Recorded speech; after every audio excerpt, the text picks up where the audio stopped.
once they reached the ford, where the river runs clear, the strong whirling Xanthus sprung of immortal Zeus, Achilles split the Trojan rout, driving one half back toward the city, scattering up the plain where Achaeans themselves stampeded off in terror, just the day before, when Hector raged unchecked. Now back in their tracks, the Trojans fled pell-mell, while Hera spread dense cloud ahead to block their way. But the other half were packed in the silver whirling river. Into its foaming depths they stumbled, splashing, flailing, the plunging river roaring, banks echoing, roaring back, and the men screamed, swimming wildly left and right, spinning round in the whirlpools, spun like locusts, swarming up in the air, whipped by a rushing fire, flitting toward a river. The tireless fire blazes, scorching them all with hard, explosive blasts of flame, and beat down in the depths the floating locusts huddle. So at Achilles charged the Xanthus swirling currents, choked with a spate of horse and men. The river roared. And the god-sprung hero left his spear on the bank, propped on tamarisks. In he leapt like a frenzied god, his heart racing the slaughter, only his sword in hand, whirling in circles, slashing, hideous groans breaking, fighters stabbed by the blade, water flushed with blood, like shoals of fish darting before some big-bellied dolphin, escaping, cramming the coves of a good deep-water harbor, terrified for their lives. He devours all he catches. So the Trojans down that terrible river's onrush cowered under its bluffs. But soon as Achilles grew arm-weary from killing, 12 young Trojans he rounded up from the river, took them all alive as the blood price for Patroclus' death, Menoetius' son. He dragged them up the banks, dazed like fawns, lashed their hands behind them with well-cut straps, their own belts that cinched their billowing war shirts, gave them to friends to lead away to the beaked ships, and back he whirled, insane to hack more flesh. And first he met a son of Dardan Priam, just escaping the rapids. Like Chaon, the very man Achilles seized himself once on a midnight raid and hauled from his father's orchard, resisting all the way. He was pruning a young fig with a sharp bronze hook, cutting green branches to bend for chariot rails, when a sudden blow came down on him in the dark. The grim marauder, Achilles. That was the time he shipped him to Lemnos' fortress, sold him off, and the son of Jason paid the price for the slave. But a stranger there released him from his chains, Aetion, out of Imbros, paid a princely ransom and sent him off to Arisbe's shining walls. From there, he slipped away to his father's house, struggling home from Lemnos. But only 11 days he cheered his heart with friends. Then on the 12th, some god cast him into Achilles' hands again, and now he would send him off on a new journey, resisting all the way to the house of death. The swift runner recognized him at once. Disarmed, no shield, no helmet, no spear left. He'd scattered all his gear on the bank. Sweating, clambering out of the ford, exhausted knees, buckling, Achilles, filled with rage, addressed his own great heart. My heaven, an awesome miracle right before my eyes. These gallant, die-hard Trojans, those I've killed, all come rising back from the western gloom. Look at this fellow here, back he comes again, fleeing his fatal day. And I sold him off as a slave in holy Lemnos. The heaving gray salt sea can't hold him back, though it stops whole fleets of men who buckets tides. Let's try again. This time, he'll taste my spear point. Now we'll see. Once and for all, we'll know if he returns as fast from his newest destination, or the firm life-giving earth can hold him down, the grave that hugs the strongest man alive.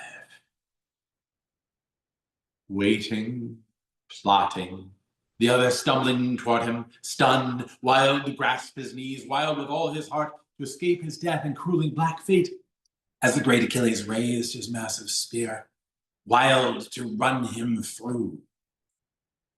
He ducked, ran under the hurl, and seized Achilles' knees as the spear shot past his back and stuck in the earth, still starved for human flesh, and begging now, one hand clutching Achilles' knees, the other gripping the spear, holding for dear life. Lycaon burst out with a winging prayer. Achilles, I hug your knees. Mercy, spare my life. I am a suppliant. Prince, you must respect me. Yours was the first bread I broke. Demeter's gift that day you seized me in Priam's well, fenced, tortured, hauled me off from father and loved ones, sold me off in holy Lemnos, and I 200 bulls. And once released, I brought 3 times that price. It's just 12 days that I've been home in Troy. All I've suffered. But now again, some murderous fate has placed me in your hands, your prisoner twice over. Father Zeus must hate me, giving me back to you. Ah, to a short life you bore me, mother.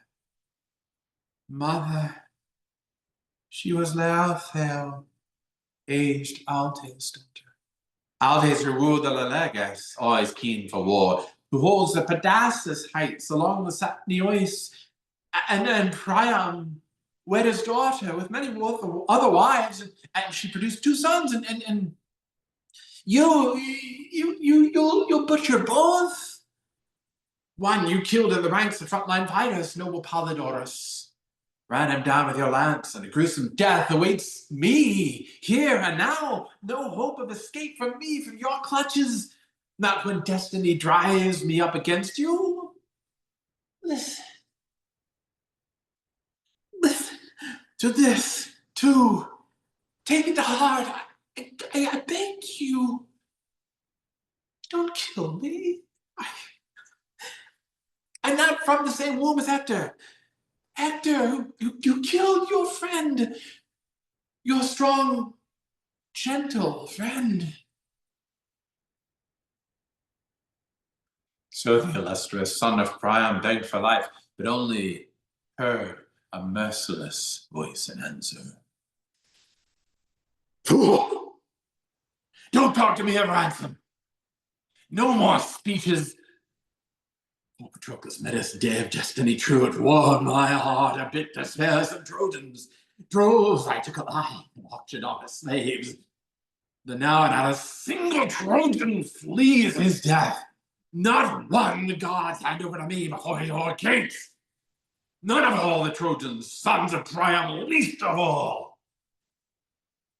Come, friend, you too must die. Why moan about it so? Even Patroclus died. Better man than you. And look, you see how handsome and powerful I am. The son of a great man. The mother who gave me life. A deathless goddess. But even for me, I tell you, death and the strong force of fate are waiting. There will come a dawn, or sunset, or high noon, when a man would take my life in battle too. flinging a spear perhaps, or whipping a deadly arrow off his bow. At that, Lycaon's knees gave way on the spot, his heart too. He let go of the spear and he sank back down, spreading both arms wide. Drawing his sharp sword, Achilles struck his collarbone just beside the neck, and the two-edged blade drove home, plunging to the hilt. And down on the ground he sprawled, stretched, face first, and dark blood pouring out of him drenched the earth. Achilles grabbed a foot, slung him into the river, washed away downstream as he cried above him savage words to wing him on his way. There, lie there, make your bed with the fishes now. They'll dress your wound and lick it clean of blood. So much for your last rites. Know where your mother lay your corpse on a pier and mourn her darling son. Whirling Scamander will roll you down the sea's broad bosom. And many a fish leaping up through the waves, breaking the cold ripples, shivering dark, will dart and bolt like Chaon's glistening back. Die, Trojans! Die, till I butcher all the way to sacred Troy! Run headlong, I'll hack you from behind. Not save you now. Not even your silver whirling mighty tidy river. Not for all your balls you slaughtered to it for years. The rearing stallions drowned alive in its eddies. And even so, running in death to all you Trojans, paying for Patroclus' blood and the carnage of Achaeans killed by the racing ships when I was out of action. The more he vaulted, the more the river's anger rose, churning at heart for a way to halt his rampage. Godlike Achilles, and stopped the Trojans' rout. And now Pelides, shaking his long-shadowed spear, was charging Asteropaeus, mad to cut him down. Pelagon's son, himself a son of the Axius, river broad and fast, and Acasameno's eldest daughter, Parabeo, loved by the deep swirling stream. Achilles went for Asteropaeus, fresh from the ford, braced to face him there, and brandishing two spears, and Xanthus filled the Trojan's heart with courage, the river seething for all the youths Achilles slaughtered, chopped to bits in its tide without a twinge of pity, closing against each other, just about in range. The magnificent runner Achilles opened up. Who on earth are you? Where do you hail from? You with the gall to go against my onslaught. Pity the ones whose sons stand up to me in war. But the noble son of Pelagon answered firmly, high-hearted son of Peleus, why ask about my birth? I hail from Paeonia's rich soil, a far cry from here, heading Paeonian troops with the long spears, and this my 11th day since raising Troy. My birth? I come from the Axius broad currents. Axius floods the land with the clearest stream on earth, and Axius fathered the famous spearman Pelagon. Men say I am his son. Now on with it, great Pelides. Let us fight. Menacing so as brilliant Achilles raised the Pelian ash spear, but the fighting Asteropaeus, quick, ambidextrous, hurled both spears at once. One shaft hit the shield, no breakthrough. The shaft could not smash through. The gold blocked it, forged in the god's gift. But the other grazed Achilles' strong right arm. The dark blood gushed as the spear shot past his back and stabbing the earth hard, still lusting to sink in flesh. But next Achilles, burning to cut down Asteropaeus, hurled his ashen shaft. It flew straight as a die, but a clean miss. It struck the river's high bank, and half the length of the lance stuck deep in soil. So Achilles, drawing the sharp sword at his hip, sprang at the man in rage as he tried to wrench Pallades' spear from the bank, but his grip failed. 3 times he tried to wrench it free, tugging madly. Thrice gave up the struggle.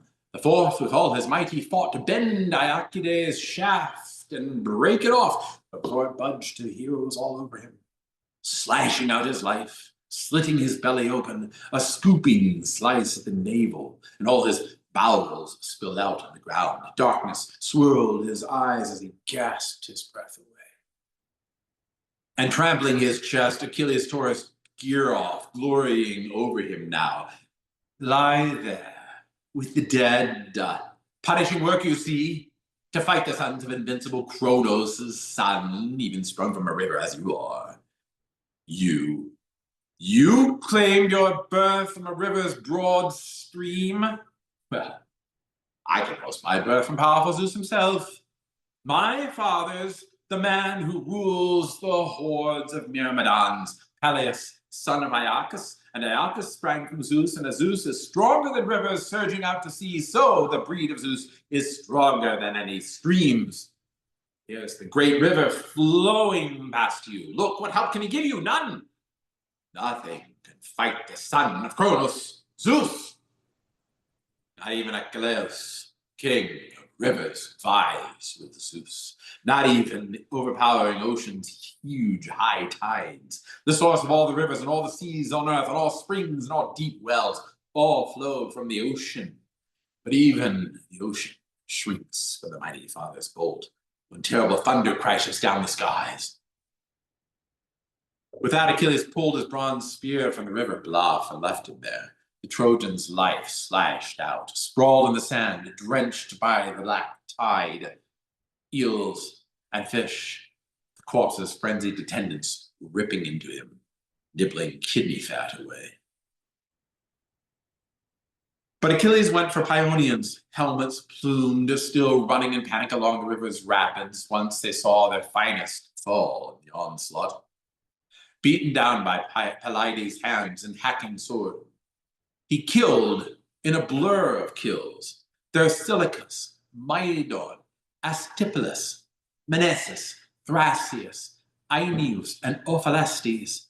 Still more Paeonian men the runner would have killed if the swirling river had not risen, crying out in fury, taking a man's shape, its voice breaking out of a whirlpool.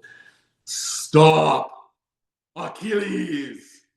Greater than any man on earth, greater in outrage too. The gods themselves rise at your side. But if Zeus allows you to kill off all the Trojans, drive them out of my depths, at least I ask you out on the plain and do your butchery there.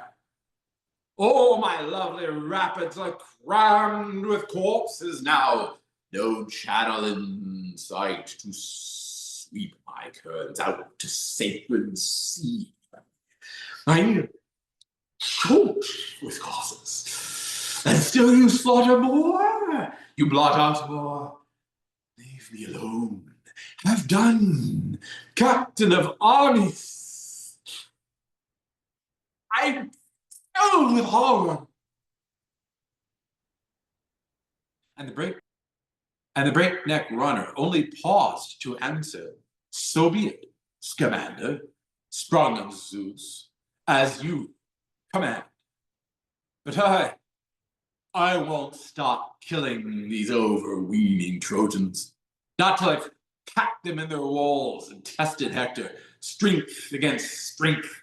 He kills me, or I kill him. Down on the Trojan front he swept like something superhuman, and now from his deep whirls the river roared to Phoebus. Disgrace, god of the silver bow and born of Zeus! You throw to the winds the will of Kronos' son.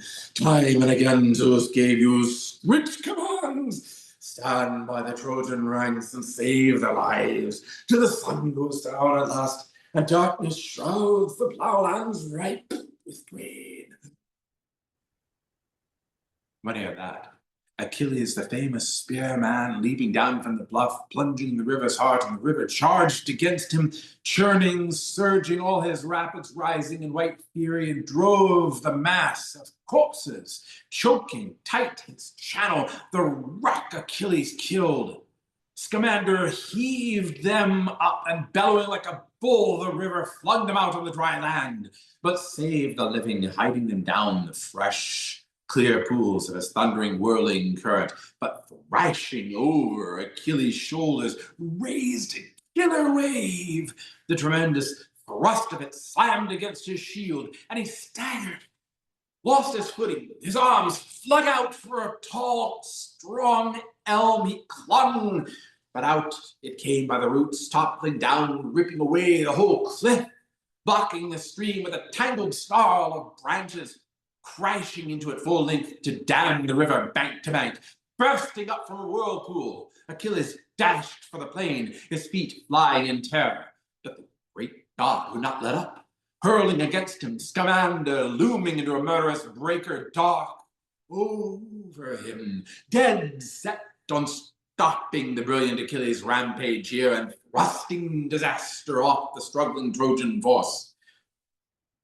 But the hero sprang away, far as a hard-flung spear, swooping fast as the black eagle, the fierce marauder, both the strongest and swiftest bird that flies the sky. On he streaked, and the bronze rang out against his chest, clashing grimly. Slipping out from under the wave, he fled with the river rolling on behind him, roaring, huge, as a farmhand runs a ditch from a dark spring, sluicing the gushing stream through plants and gardens, swinging his mattock to knock the clods out between and down the chute. The water rushes on, tearing the pebbles loose. And what began as a trickle hits a quick slope, and down it goes, outstripping the man who guides it. So the relentless tide kept overtaking Achilles, yes, for all his speed. Gods are stronger than men. Again and again, the brilliant, swift Achilles whirled, trying to stand and fight the river man to man, and see if all the immortal gods who rule the vaulting skies were after him, putting him to rout. Again and again, the mighty crest of the river, fed by the rains of Zeus, came battering down his shoulders, down from high above. But Achilles kept on leaping higher, desperate now as the river kept on dragging down his knees, lunging under him, cutting the ground from under his legs. Pleiades groaned, scanning the arching blank sky. Father Zeus, to think in all my misery not one god can bring himself to rescue me from this river, that I face any fate, and no god on high, none is to blame so much as my dear mother. But she lied, she beguiled me. She promised me I'd die beneath the walls of the armored Trojans, cut down in blood by Apollo's whipping arrows. I wish Hector had killed me, the best man bred in Troy, the killer, a hero then, and a hero too, the man whose corpse he stripped. Now look what a wretched death I'm doomed to suffer, trapped in this monstrous river, like some boy, some pig boy swept away, trying to ford a winter torrent in a storm. Quick to his cry, Poseidon and Pallas moved him close, stood at his shoulder now, and taking human form, grasped him hand to hand, spoke bracing words. Poseidon, who shakes the mainland, first to say, "Courage, Achilles! Why such fear, such terror? Not with a pair like us to urge you on, gods in arms, sent down with Zeus' blessings, I and Pallas Athena. It's not your fate to be swallowed by a river. He'll subside. And soon you see for yourself that we do have sound advice. If only you will yield. Never rest your hands from the great leveler war. Not till you pack and cram the Trojan armies tight to the famous walls of Troy. Whoever flees your onset. But once you've ripped away Prince Hector's life, back to the ships you go. We give you glory.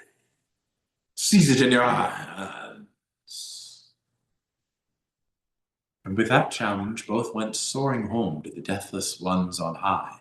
But Achilles rampaged on, with the gods' strong command driving him down the plain where the river flooded now, an immense, cresting outrush bursting with burnished gear, and troops of battle-dead men cut down in their prime, floating corpses rolling.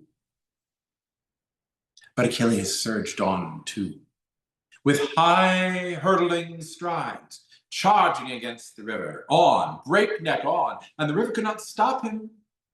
Not for all its reach and tide race, now with Athena pumping enormous strength deep down Achilles' heart. But the Xanthus River would not slack his fury either.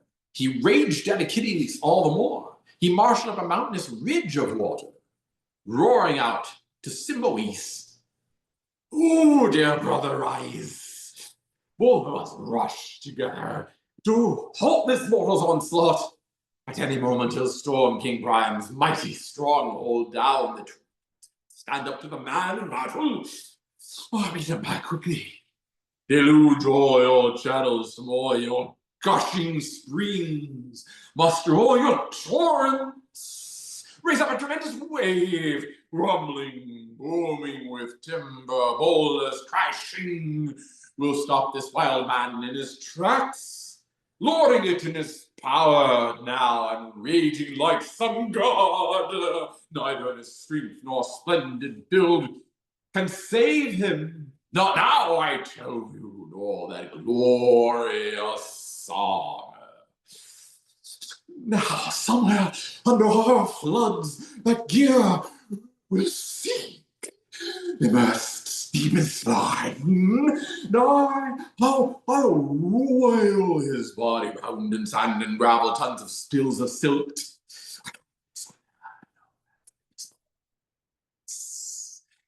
Let them know. I'll bury that man so deep in mud and rocks. That's where his grave now will be piled on. There's no need in the world to raise his barrow high when comets come to give him royal rights. So he vaulted, rearing against Achilles, seething, heaving up in fury, thundering out now in foam and blood and corpses. The blood-red crest of the river swelled by Zeus came arching higher, ready to tear Pelides down, but Hera, struck with fear for Achilles, screamed out, dreading he might be swept away by the giant churning river, and quickly cried to the god of fire, her own dear son, "To arms, my child, god of the crooked legs! You are the one who thought of a worthy match for the whirling river Xanthus. Quick, rescue Achilles, explode in a burst of fire. I'll drive the west and south winds white with clouds and sweep in from the open seas a tearing gale to sear the Trojan bodies in gear and spread your lethal flames. And you make for the Xanthus banks and burn the trees, hurl the stream itself in conflagration. After a moment, let him turn you back with his winning words or thoughts. Never abate your fury, not till I let loose my shout. Then halt your withering fire." Hera's command. And Hephaestus launched his grim inhuman blaze. First he shot into flames and burned the plain, ignited hordes of corpses. Squads Achilles slaughtered. He scorched the whole plain, and the shining river shrank, hard as the autumn north wind hits a level field just drenched in a downpour, quickly dries it off, and the farmer's glad and starts to till his soil. So the whole plain was parched, and the god of fire devoured all the dead. Then blazing in all his glory, veered for the river, an inferno. The elms burned, the willows and tamarisks burned, and the lotus burned, and the galingale and reeds and rushes, all that flourished along the running river's lush banks, and the eels writhed, and fish in the whirlpools leapt high, breaking the surface left and right in a sheen of fire. Gasping under the master smith of Isis' blast. Now the river's strength was burning out. He panted the god's name. Oh, Isis! Stop! Not a single god can stand against you. No, not I. Could fight such fire, such fury. Hold your attack. Stop. All prayed Achilles can drive them out of Ilium now. What's this war to me? Why should I? Troy. He screamed in flames, his clear currents bubbling up like a cauldron whipped by crackling fire as it melts down the lard of a fat swine, splattering up around the rim.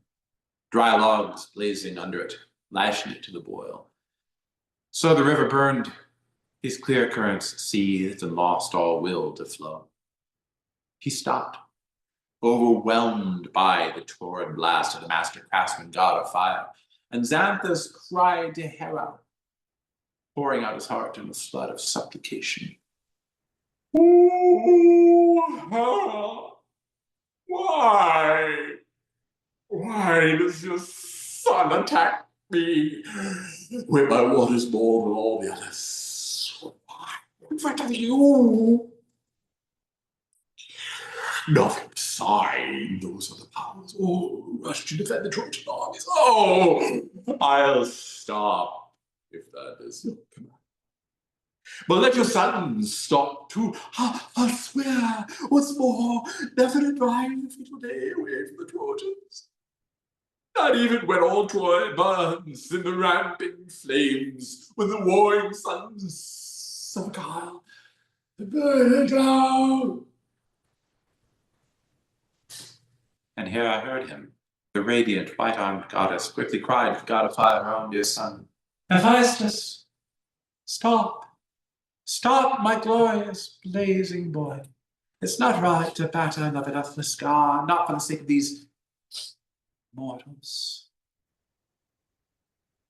She ceased, and the god of fire quenched his grim inhuman blaze, and back in its channel ran the river's glistening tides. And now, with the strength of Xanthus beaten down, the two called off their battle. Hera held them back, still enraged as she was, but now for total war, bearing down on the other gods, disastrous, massive, their fighting fury blasting loose from opposing camps. The powers collided, a mammoth clash. The wide earth roared, and the arching vault of heaven echoed round with trumpets. And Zeus heard the echoes, the chaos, throned on Olympus heights, and laughed deep in his own great heart, delighted to see the gods engaged in all-out conflict. They did not waste a moment, closed at once. Ares, stabber of shields, led off, charging Athena, shaking his brazen spear, and dressed the goddess down.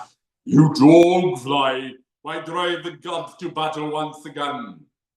With that stormy bluster driving your wild heart, don't you recall the time you drove Tydeus' son to spear me through? The eyes of all the world you seized his lance and rammed it home yourself, tearing into my rippling, deathless flesh. So now I think I'll pay you back for your danger. With that he stabbed at her battle shield of storm, its dark tassels flaring, packing tremendous force. Not even Zeus's lightning bolt could break its front. Bloody Ares lunged at it now with giant lance, and Athena backed away, her powerful hand hefting a boulder off the plain, black, jagged, a ton weight that men in the old days planted their bark off plowland. Pallas hurled that boundary stone at Ares, struck his neck, loosed his limbs, and down he crashed, and out over 7 acres sprawled the enormous god, and his mane dragged in the dust. His armor clashed around him. Athena laughed aloud, glorying over him, winging insults. Colossal fool! It never even occurred to you, not even now, when you matched your strength with mine, just how much greater I claim to be than you. So now you feel the weight of your mother's curses.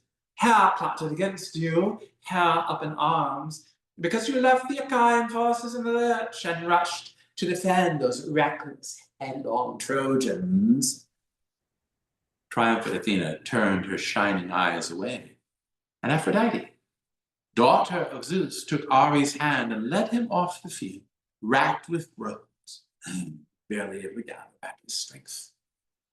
But the white-armed herald saw her move at once and winged Athena on. Just look at them now. Daughter of Zeus, whose shield is storm and thunder. Tireless one, Athena. As she goes again, that dog fly, leading a man-destroying armies clear of the rampage through the slaughter.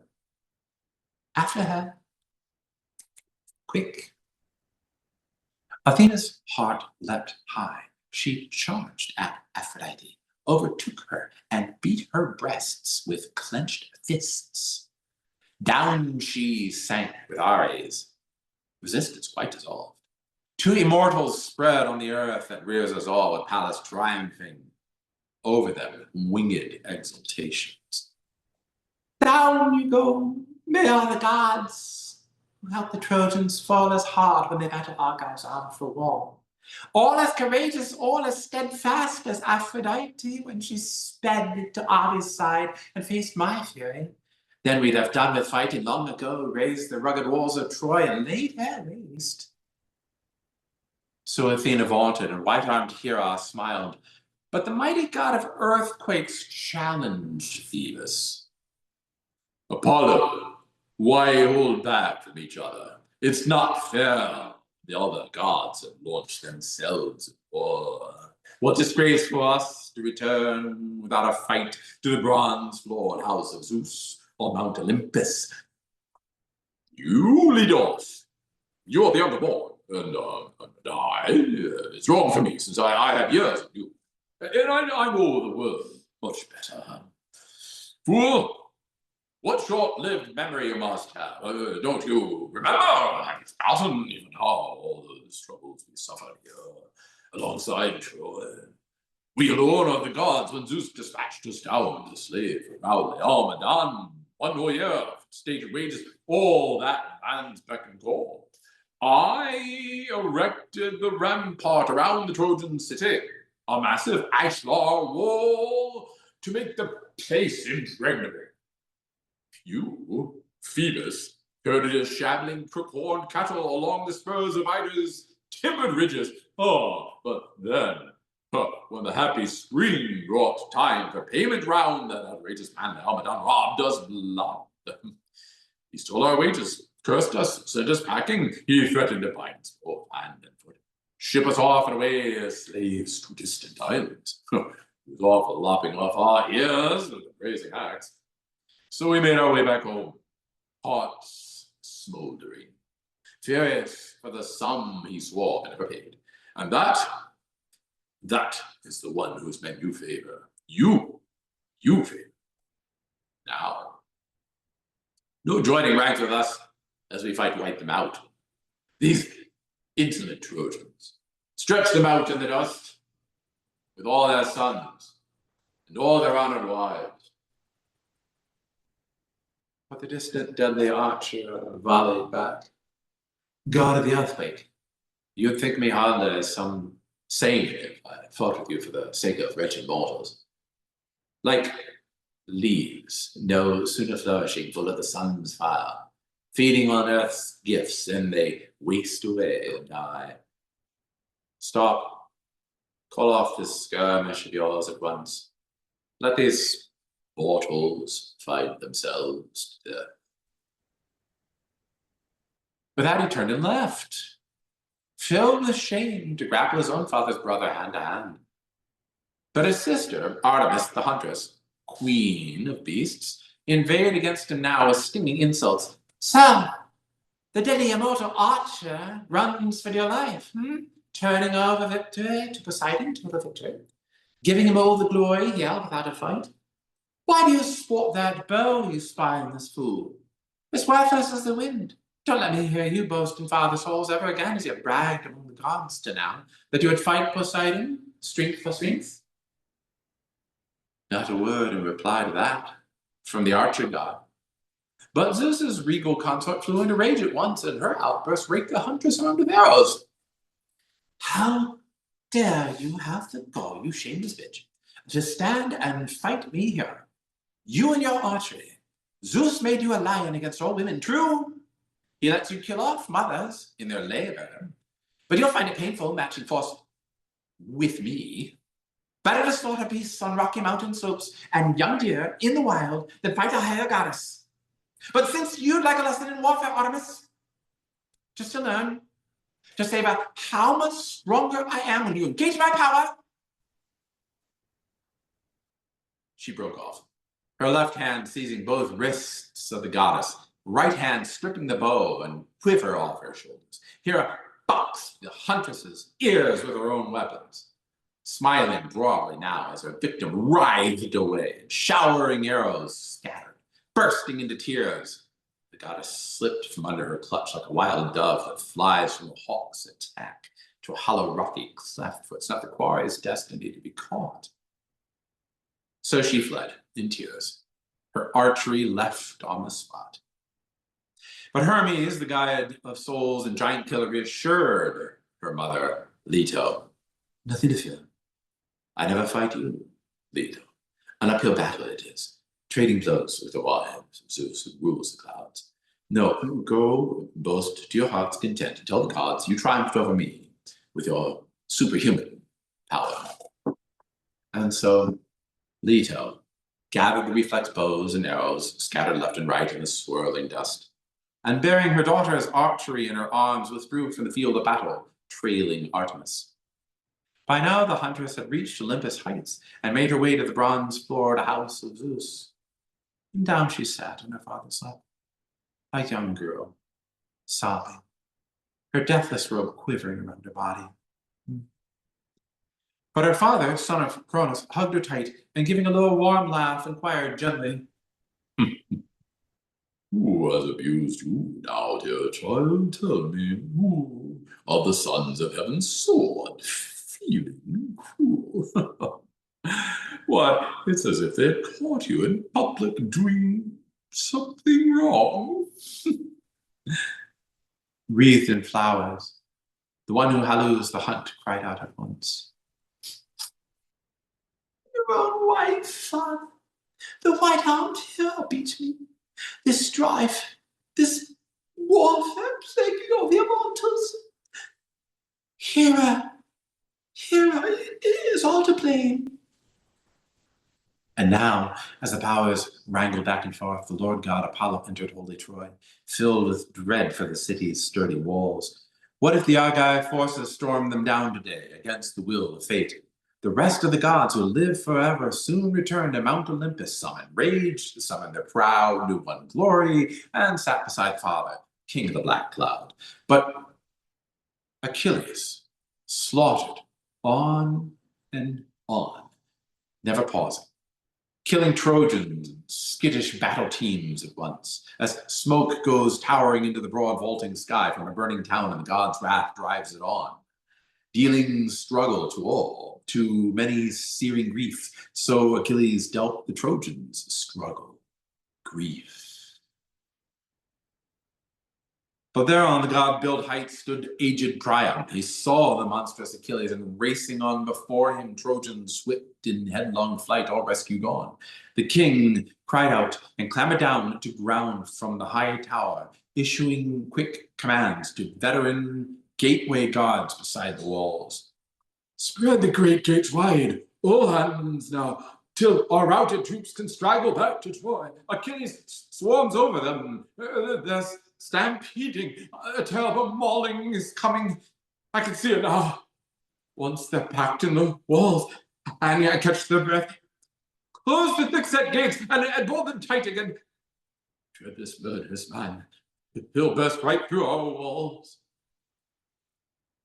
They spread the gates and rammed the door bars back, and the spreading gates made way for a ray of hope as Phoebus Apollo hurtled forth to meet Achilles, to fight disaster off the Trojan troops, heading straight for the city's lofty ramparts, ragged with thirst, choked with dust from the plain. They fled as Achilles stormed them, shaking his spear, that wild, rabid frenzy always gripping his heart, blazing to seize his glory. And then and there, the Achaeans would have taken the lofty gates of Troy, if Apollo had not driven Prince Agenor at them. Antenor's son, a courageous, rugged soldier. He inspired his heart with daring, standing near in person to beat away the dragging fates of death, leaning against an oak concealed in swirls of mist. And now, as soon as Agenor saw Achilles coming, there he stood, poised for the scourge of cities, while the heart inside him heaved like heavy seas, waiting, tense. He probed his own brave spirit. Oh, dear God. If I run from Achilles' onslaught, taking the route, the rest have fled, stampeding, he'll catch me, even so, and slash my coward's throat. But if I leave my comrades panicked before his charge, this Prince Achilles slip away from the wall on foot and race the other way out to Ilium's blade and reach the spurs of Ida, hide in the underbrush, and then, in the dying light,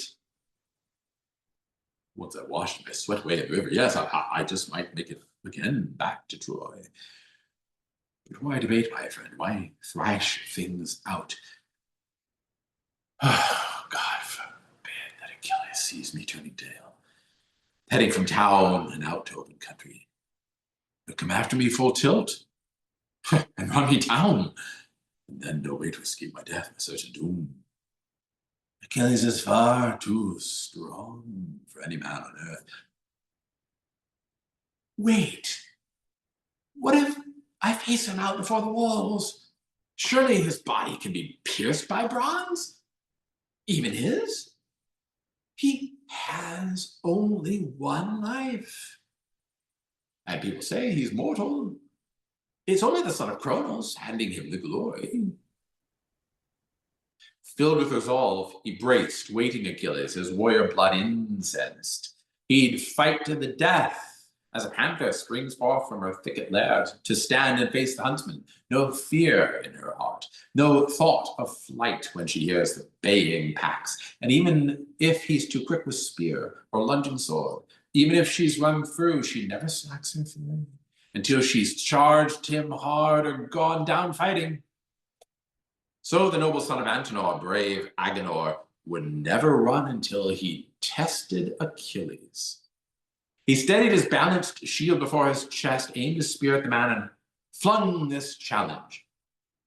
Surely you must have hoped with all your heart, the great glorious Achilles, that you would raise the proud Trojan city this very day.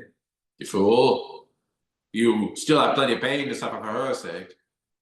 We have fighting men by the hundreds still inside her, forming a wall before our loving parents, wives, and sons to defend Troy. Will you rush on to meet your doom, headlong man as you are, breakneck man of war? And he hurled his sharp spear from a strong hand, a hard, true hit on Achilles' shin, below the knee.